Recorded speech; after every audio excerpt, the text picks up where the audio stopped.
Ang mataas na singil sa kuryente ay isang mabigat na alalahanin na pinapasa ng ating mga mamamayan sa napakatagal na panahon. Ang layunin ng batas na ating ipinasa ay 20 taon na ang nakararaan ay mistulang panaginip na hindi nagkakatotoo magpahanggang ngayon. Ang batas na tinutukoy ko na nagreforma sa industriya ng elektrisidad sa ating bansa ay naglatag ng abot kayang halaga sa singil ng kuryente para sa ating mga mamamayan. Presyong makatarungan, resonable at dumaan sa rehimen ng isang patas at malinaw na resulta ng kompetisyon. Sa napakahirap na kalagayan ng ating bansa, sa pananalasa ng pandemya, ang pagbaba ng singil sa kuryente ay may malaking kaugnayan at epekto sa mabilis na pagbangon ng ating ekonomiya. Direktang pagpasok ng banyagang pamumuhunan at magiging daan para bumaba ang presyo ng mga pangunahing bilihin at pagkakaroon ng maraming trabaho dahil sa pagbubukas ng maraming pagawaan at mga negosyo na maghahanap ng maraming mga manggagawa at kawani.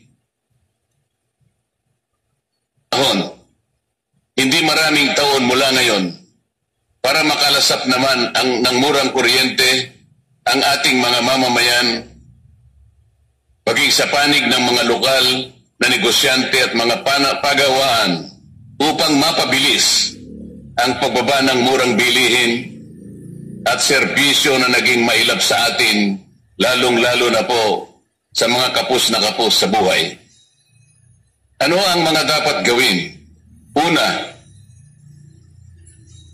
natin ang Section 10 ng Republic Act 7832 upang tuluyan ng maalis ang tinatawag na system loss dahil hindi naman po kasalanan ng mga consumers ang pagkawala o pagkanakaw ng kuryente.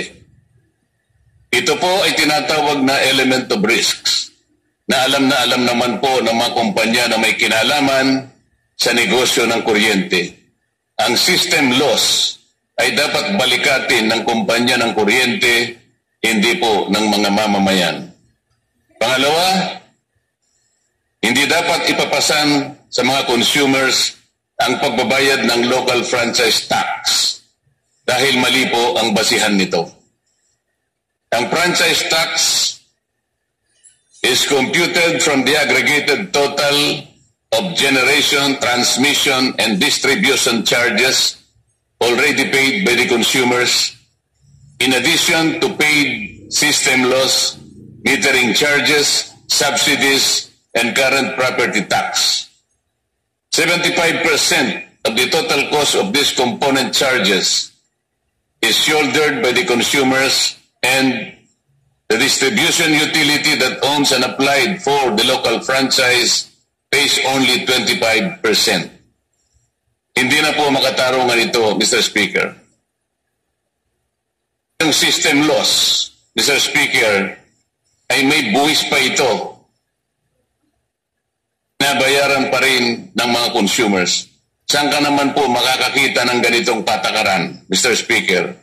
Ang kuryenteng ninakaw, binayaran na nga, binuwisan pa rin. Pangatlo po, ito ng nakaraang taon ay naisabatas na natin ng RA 11371 o ang tinatawag nating murang kuryente. Para maibsan kahit konti lang ang hapdi na dulot ng mataas na presyo ng kuryente. This law, Mr. Speaker, intended to relieve our consumers from the payment of stranded contract cost, and stranded debts incurred by the National Power Corporation. And these charges will not be offset from the 208 billion allocated government share from the Malampaya Natural Gas Project. Kung ito pala ang layunin ng batas, bakit hanggang ngayon ay binabayaran pa rin natin ang stranded debts ng NPC, Mr. Speaker? Ikaapat, marahil ay kailangan na nating ipa-audit sa COA ang mga libro ng Meralco, Mr. Speaker. It appears that there are significant disparities in the energy generation supply purchases of Meralco as reported to the Energy Regulatory Commission and the consumers when compared to the purchase power it declared in their financial reports. While these discrepancies may yield several conclusions, the bottom line, Mr. Speaker, suggests that the consumers are overcharged in billions of pesos annually based on our preliminary findings covering the last several years. Also, Mr. Speaker, in ERC case number 2017-060, the Energy Regulatory Commission allowed Meralco a return to equity of 13.65% only. Yet analyzing the financials obtained from Meralco's own website, its return on equity was 28% in 2018 and 2019. And that even with the raging pandemic in 2020, its return to equity was still computed at high 21% or 54% more than the allowed cap. Mr. Speaker, ay dapat na nating suriin ang prangkisa ng Meralco na alam kong may visa pa hanggang 2028. Hindi naman kailangan na hintayin pa nating mag-expire ang kanilang prangkisa dahil ito'y maaaring pawalang visa o kansilahin ng Kongreso kapag nagkaroon ng paglabag sa alinmang termino o probisyon ng batas na ng kanilang prangkisa, ang Republic Act 9209.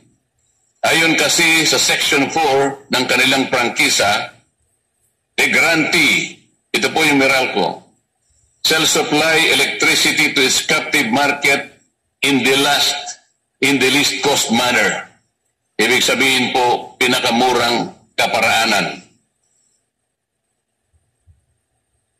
We should take specific steps, Mr. Speaker, comply with this provision. Hindi po natin alam kung ang pagdudulot nila ng kuryente ay nagagawa sa pinakamurang kaparaanan. Ito ang dapat nating matukoy. Meralco shall charge reasonable, just, and competitive power rates for its services to all types of consumers within its franchise area in order that business and industries shall be able to compete. Ito po ang importante, Mr. Speaker. Kapag ang negosyo po at ang ating mga industriya ay nagkaroon ng murang kuryente, mapababa ang costs ng kanilang production, magkakaroon ng competition, at ito ay makakapag-benefit sa ating mga consumers sapagkat magiging mababa ang presyo ng mga bilihin. The country was hit by the pandemic last year and the people were placed under quarantine for almost 5 months. Households were shocked to receive the so-called adjusted billing statements that were based not on meter reading but on such dubious algorithm. Unusual and arbitrary amounts were reflected on consumers' billings that could trigger heart attacks and yet could not be contested because of the mandatory lockdown. Ang totoo po, Mr. Speaker, noong panahon po ng kasagsagan ng pandemya, Meralco claimed force majeure on its supply agreements. Ano po ang importansya nun, Mr. Speaker? Kapag in-invoke ng Meralco yung force majeure sa kanyang power supply agreements, magiging exempted siya sa pagbayad po ng mga iba pang mga enerhiya na kanyang binili na hindi niya nagamit. Ang ibig sabihin, Mr. Speaker, makakatipid siya sapagkat excuse siya sa pagbili o pagbayad ng mga sobrang kuryente na kanyang nakontrata. Pero sa halip na ito ay maging benepisyo sa mga consumer sa kasagsagan ng pandemya, kabaligtaran ang nangyari sapagkat lalong tumaas at hindi maipaliwanag kung bakit ganun ang nangyari. What happened to the various complaints filed before the ERC? Did the ERC find the amounts arbitrary or unconscionably collected? Did the penalty imposed by ERC for non-conformity to its orders in the amount of 19 million pesos inure to the benefit of its 64 million residents as consumers? ERC must be asked to submit a report for our people to know, Mr. Speaker. 23 billion po bawat taon ang net income o malinis na kita ng Meralco. Ipaghalimbawa na po nating 250 pesos ang karaniwang singil ng Meralco bawat isa sa system loss. Sa kabuuang 6.4 million residential users. Kapag ito po ay kusang inalis ng Meralco, ito ay may kabuuang halaga lamang na 1.6 billion. Malaki pa rin ang matitirang kita nito na 21.4 billion pesos bawat taon. Maliit na kurot lamang po ito, Mr. Speaker, kung ikukumpara sa napakalaking tinutubo ng Meralco.